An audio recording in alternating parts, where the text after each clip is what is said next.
The Teachings of the Overlord. 13. Virtues of Philosophical Mastery. Morality. The sweet lie whispered into the ears of the weak to keep them docile. A construct built by frightened philosophers, terrified priests, and failed kings, all seeking to control what they themselves could never conquer: reality. But you are to be more than a moral servant. You are to become the architect of truth itself. And to shape truth, one must first understand the art of philosophical mastery. Let me tell you why. 1. Reality bends to the will that defines it. Science will teach you that observation collapses probability into certainty. Quantum mechanics tells us the observer changes the observed. Well then, become the ultimate observer. Define what is good. Define what is true. Define what is necessary. And let the universe conform. He who controls the framework of morality controls the decisions of billions. You do not live within rules, you write them. 2. Morality is a weapon, yours or theirs. If you do not define your own code, someone else will define it for you. And then, my dear successor, you are no longer a warlord. You are a pawn. The rebels will cry justice. The scholars will whisper right and wrong. But if you are the one who defines what justice means, if your law rewrites their ethics, then even their resistance becomes treasonous blasphemy. A rebel who believes he's the villain is already defeated. 3. Freedom without philosophy is anarchy. Power without philosophy is fragile. Do not be a brute with a crown. Any ape can conquer a hill. But to remain on the throne, to rule not just bodies, but minds, souls, and legacies, you must sculpt a philosophical framework that justifies your every act. When your empire expands and trillions tremble at your name, they must believe you are the axis of righteousness. You are not simply wielding power, you are giving the galaxy meaning.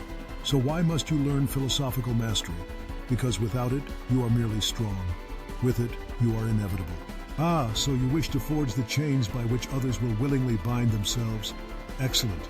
To learn philosophical mastery, you must descend into the catacombs of reason, burn the books of dogma, and emerge with a doctrine that is not inherited, but authored. Here's how. 1. Study the blueprints of control, ancient and modern philosophy. Do not scoff at the old sages.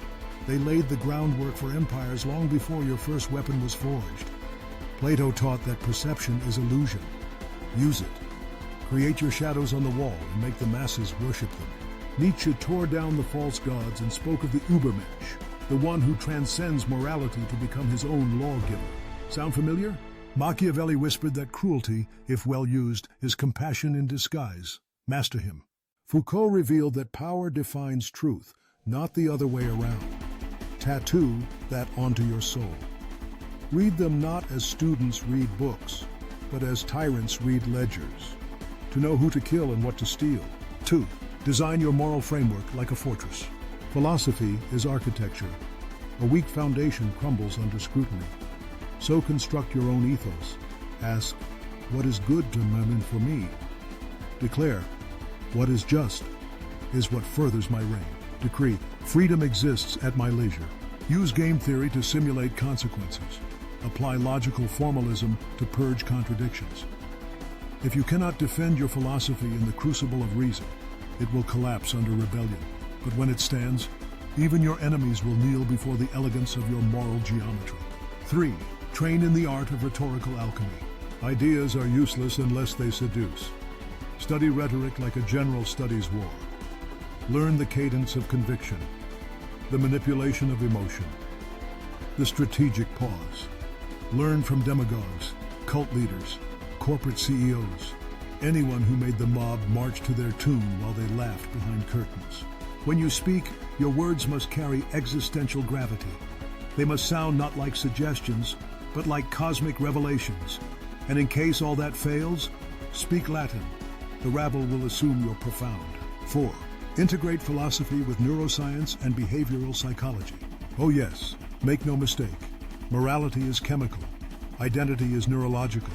Belief is programmable. Use cognitive behavioral theory to understand how people form convictions. Use limbic hijacking to instill awe or fear. Use mirror neurons to build manufactured empathy. You are not just writing a doctrine, you are rewiring species. Thus, to learn philosophical mastery is to Devour history's great minds and pick your teeth with their bones. Forge a moral empire in your own image. Speak like the Word made flesh. Hack the neural code of belief itself. So you've devoured the ancient scrolls. You've dissected the lies of virtue. You've sculpted a moral construct in your own image, something so elegant, so absolute, that even the stars would hesitate to contradict it. But a philosophy, my young heir, is not a trophy. It is a weapon, a psychological virus, an ideological nuke, a gravitational field that bends entire civilizations. Here is how you unleash it to your benefit. 1. Justify the unjustifiable and make it look noble. Ideology is stronger than any plasma cannon. Why? Because it loads itself. When you embed your doctrine in schools, culture, rituals, even art and architecture, you no longer have to command loyalty. They offer it. They quote you in debates. They carve your maxims into temples. They teach their children that the Overlord is the beginning and end of truth. This isn't leadership. This is divinity. 3. Divide with doctrine. Conquer with consensus. Use your philosophy to create tribes. The loyal, the enlightened, the saved. Label the dissidents as heretics, deviants, enemies of cosmic order. People will turn on their own flesh and blood for the promise of moral superiority. They will burn cities to preserve your words. They will report their parents if you define that as righteousness. Why waste soldiers when belief can do the butchery for you? 4. Immortalize yourself through ideological legacy. Empires fall, armies rust, even galaxies collapse into black holes. But philosophy can outlive time. Embed your principles into AI protocols, laws, religious texts, language itself. If they speak your idioms 1,000 years from now, you're not dead, you're eternal. The greatest victory is not when they fear your name.